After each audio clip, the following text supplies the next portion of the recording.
مولویوں کے فتوے آ گئے کہ جی وہ زیور جو استعمال کیا جاتا ہے عورتوں کے زیر استعمال ہے اس پر زکوٰۃ نہیں ہے. مل جائیں گے آپ کو یہ فتوے، پر کسی غلط فہمی میں نہ رہنا. رسول اللہ صلی اللہ علیہ وسلم نے حضرت عائشہ کے ہاتھ میں رضی اللہ عنہ کے ہاتھ میں موٹے موٹے چاندی کے کڑے دیکھے تو آپ نے پوچھا اتؤدین زکات ھذا، اس کی زکات دیتی ہو؟ فضیلت الشیخ مفتی عبداللطیف اسلامک اسکالر نے کہا یا رسول اللہ نہیں، کہا ہوا حسبک من النار، عائشہ پھر یاد رکھ یہ کڑے تجھے آگ کے لیے کافی ہیں، آگ میں لے جانے کے لیے کافی ہیں. پوچھا آپ نے زکات دیتی ہو اس کی؟ پیر رکھے ہیں ہاتھوں میں، بہانے بناتے ہیں. رسول اللہ صلی اللہ علیہ وسلم نے فرمایا وہ بندہ جس کو اللہ نے سونا چاندی دیا، کرنسی دی، اور اس کی زکات نہ دی، تو اللہ کریم قیامت کے دن اس کو تختیاں بنائیں گے، لوہے کی تختیاں بنے گی، جہنم میں اس کو بھڑکایا جائے گا. جب وہ سخت قسم کی سرخ ہو جائیں گی اور جل جائیں گی وہ تختیاں، اٹھا کر پھر ان کی پیشانی پر، ان کی پشت پر، ان کے پہلو پر داغا جائے گا. جب بجھ جائیں گی پھر دوبارہ ان کو گرم کیا جائے گا. 50,000 سال کا دن ہے اور ان کے ساتھ یہ ہو رہا ہے. صحابیہ تشریف لائی، اس کی بچی کے ہاتھ میں موٹے موٹے سونے کے 2 کڑے تھے. فرمایا اس کی زکات دیتی ہو؟ کہا نہیں یا رسول اللہ. فرمایا ایسرک ان یصورک اللہ بہما یوم القیامت سواران من نار، تو نے اپنی بچی کو یہ موٹے موٹے 2 سونے کے کڑے پہنا دیے، زکات نہیں دیتی اس کی، کیا تجھے اچھا لگتا ہے کہ قیامت کے دن اللہ تعالیٰ ان 2 کڑوں کے عوض قیامت کے دن تجھے آگ کے 2 کڑے پہنا دے؟ عورت اتنی ڈر گئی، اس نے وہ اپنی بیٹی کے ہاتھ سے کڑے اتارے اور کہا یا رسول اللہ یہ صدقہ ہے، میں نہیں جہنم میں جانا چاہتی.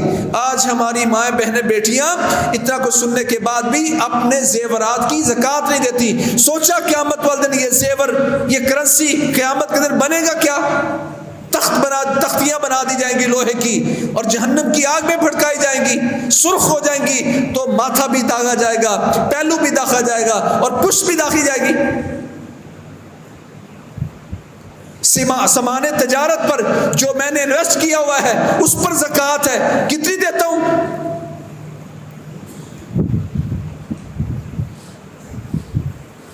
کسی بندے سے قرض لینا تھا، قرض واپس نہیں ہو رہا تو میں کہتا ہوں چلو یہ تمہیں زکات دے دی، اس کی بھی زکات نہیں ہے، اس نے اپنے پھنسے ہوئے پیسے نکال کر اللہ کے پیسے واپس آ دیے. یہ زکات آپ کا مال نہیں ہے، یہ اللہ کا مال ہے، اور آپ اپنی مرضی سے اگر اس کو صرف کر رہے ہیں، اس کو اتنا دے دو، اس کو اتنا دے دو، تو ہو سکتا ہے کہ یہ آپ کی زکات بھی اللہ کے قبول نہ ہو. اس میں آپ کی مرضی کا کوئی دخل نہیں ہے. خلافت ہوتی تو یہ خلافت کو دینا تھا، آپ استعمال نہیں کر سکتے.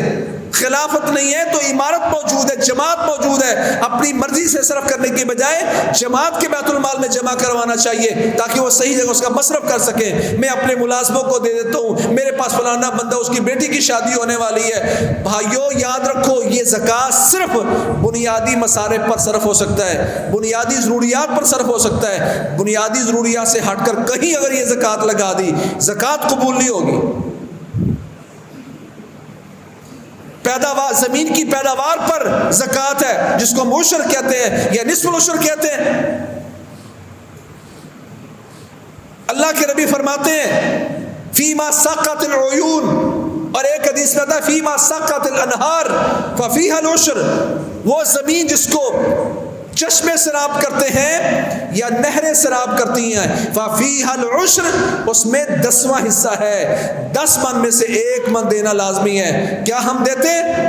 ہم تو 20 من دیتے ہیں، 20 من میں سے 1 من دیتے ہیں، 20واں حصہ دیتے ہیں. حالانکہ صحیح بخاری میں فیما ساقت العیون اور صحیح مسلم میں فیما ساقت الانہار، جن کھیتوں کو پانی نہروں کے ذریعے لگایا جاتا ہے یا جن کھیتوں کو پانی چشموں کے ذریعے لگایا جاتا ہے، ففیہا العشر، اس میں 10واں حصہ ہے. 20واں حصہ نہیں ہے. 20واں حصہ اس زمین پہ ہے جو ہم قیمتر پانی لگواتے ہیں. ٹیوب ویل کے ذریعے لگوایا, ٹربین کے ذریعے لگوایا, اس میں 20 من میں سے 1 من ہے. پھر میں نے اپنی مرضی سے, ہم سے بڑے مفتی کسان ہے, زراعت کرنے والا, وہ ہم سے بڑا مفتی ہے, خود مفتی بنا ہوا ہے. زمین میری ٹھیکے پر تھی, پہلے ٹھیکہ نکال لیا اس نے. قراء الارض کے نام سے پیارے پیغمبر کے دور میں ٹھیکے موجود تھے. آپ نے کسی زمین میں ٹھیکہ نکالنے کی اجازت نہیں دی. پوچھ لیں کسی مولوی سے, مفتی سے, کہ پیارے پیغمبر کے دور میں قراء الارض تھا کہ نہیں. صحیح بخاری میں حدیثیں بھری ہوئی ہیں, اور سب سے تفصیل سنن ابی داؤد میں ہے. ٹھیکے اللہ کے نبی کے دور میں موجود تھے, آپ نے کسی کو ٹھیکہ نکالنے کی اجازت نہیں دی. اس پر آنے والی ضروریات, اس پر آنے والے اخراجات بھی تھے. صحابہ کرام نے اپنے باغات میں مزدور رکھے ہوتے تھے, کھجوریں بھی مزدوروں سے توڑائی جاتی تھی. کیا اللہ کے نبی محمد کریم صلی اللہ علیہ وسلم نے یہ مزدوریاں نکالنے کی اجازت دی؟ قرآن نے کہا یا ایھا الذین آمنوا انفقوا من طیبات ما کسبتم ومما اخرجنا لکم من الارض. جو زمین سے پیدا ہوا ہے اس کا آپ 10واں یا 20واں حصہ دیں گے. تیسری بات کوئی نہیں ہے, جو زمین سے پیدا ہوا ہے. مما اخرجنا لکم من الارض. پانی قیمتر, ایک خرچہ معاف ہے پانی کا. قیمتر پانی لگوایا ہے تو 20 من میں سے 1 من دے دو. اور اگر قیمتر نہیں ہے, نہروں کے ذریعے, چشموں کے ذریعے, کیونکہ ہمارے ہاں پانی آنے والا جو نہروں میں یہ چشموں کا ہے, نہروں کے ذریعے پانی آتا ہے, اس میں 10واں حصہ تھا. ہم نے پہلے ہارویسٹر کے پیسے نکال دیے, پھر اس کی جو مزدوری نکال دی, جو میرے گھر میں پہنچتا ہے میں اس کو عشر دیتا ہوں. ایسا بندہ یقیناً زکوٰۃ کا مانع ہے, زکوٰۃ کو روکنے والا ہے, زکوٰۃ دینے والا نہیں ہے. جو 20 من آپ نے مزدور کو دے دی ہے وہ آپ کے ذمہ تھا. آپ خود اس کی کٹائی کرتے, خود اس کی گہائی کرتے, تو پھر تو یقیناً آپ ان کو نہ دیتے.